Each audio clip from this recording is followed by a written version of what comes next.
David, would you like to say? Well, as Ronald Reagan said to his wife after he was shot in Washington, D.C., honey, I forgot to duck.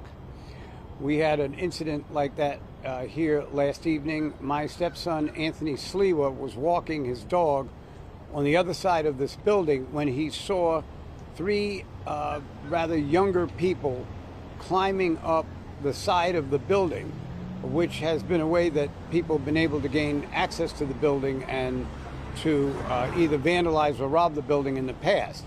He admonished them that he was going to call the police. They came down. They had a kind of a brief argument, and that was the end of that. About 45 minutes later, Anthony and I were walking on this street, 97th Street. We walked down to the corner and turned right. As we come down near the McDonald's, the same three kids are there, but now it's a group of about 9 people. We have a big argument about whether or not they should be climbing up the building and whether or not it was our business.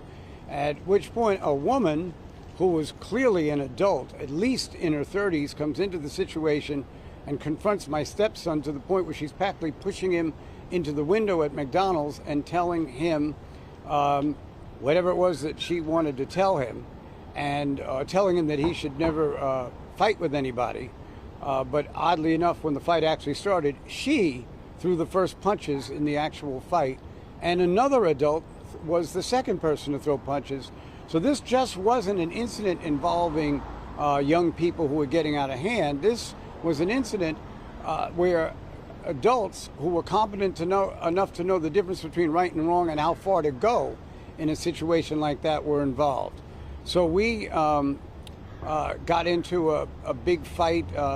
My stepson is martial arts trained, and he was holding off as many other people as he could, but then it became 4-1, 5-1, 6-1, and he was knocked to the ground and dazed by the experience.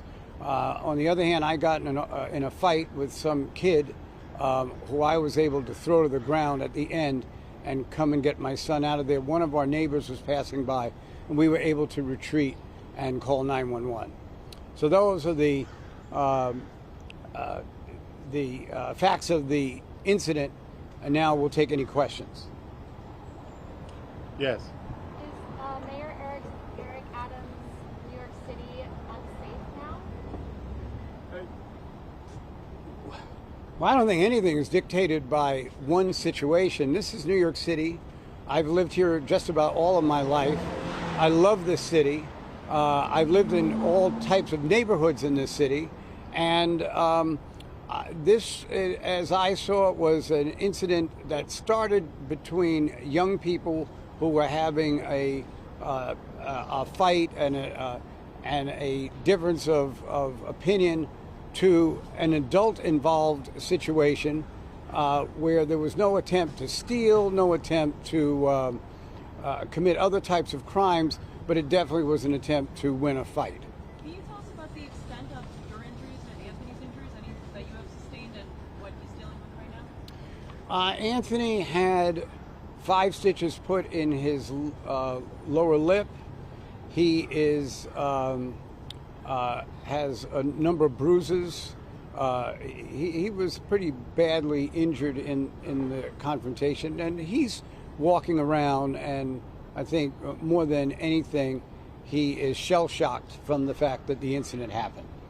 And did he do anything specifically to protect you? Is that, I mean, that's, I guess, another part of it as well? Well, when the fight first started, he pulled somebody off of me, and then later in the fight, there were just too many people for him to try to handle, and that's why it's luck. It's really a fortune that it wasn't worse than it is. Is there any injuries you've suffered? Were you treated for anything? I got punched in the face a couple of times, and I got punched on the shoulder. But the person who punched me on the shoulder, I threw them against the McDonald's window myself. Is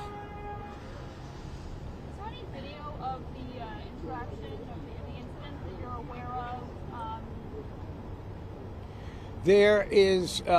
There was a motion camera in the McDonald's, and I believe that the New York City police have it now.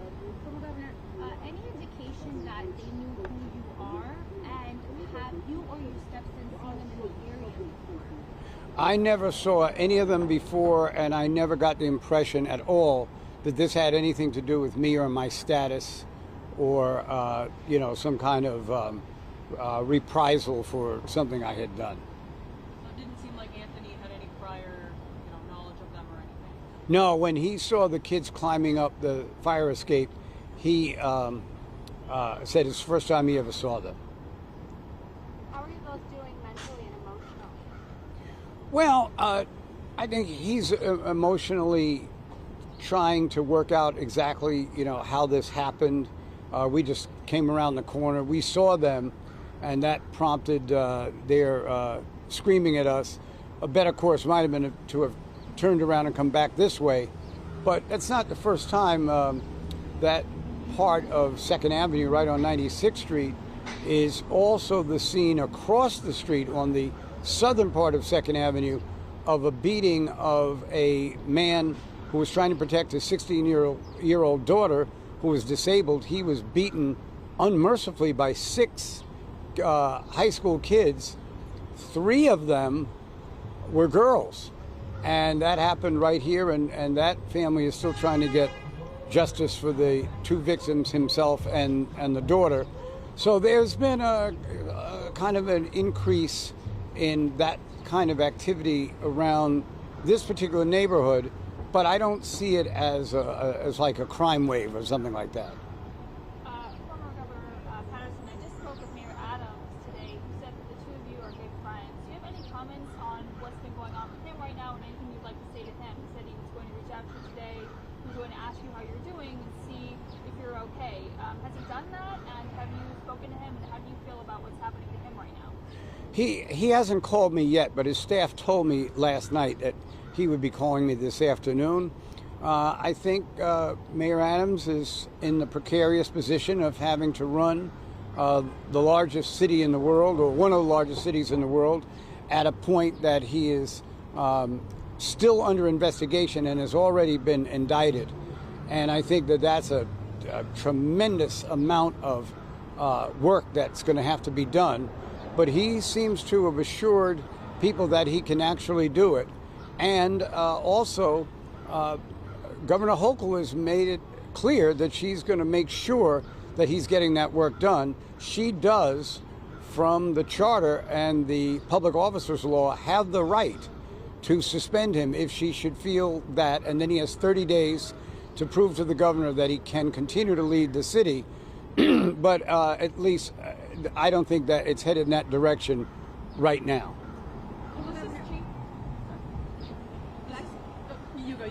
Just getting it back to the incident, you mentioned that you don't think it was a targeted incident, and you're not suggesting that there's an increase in crime.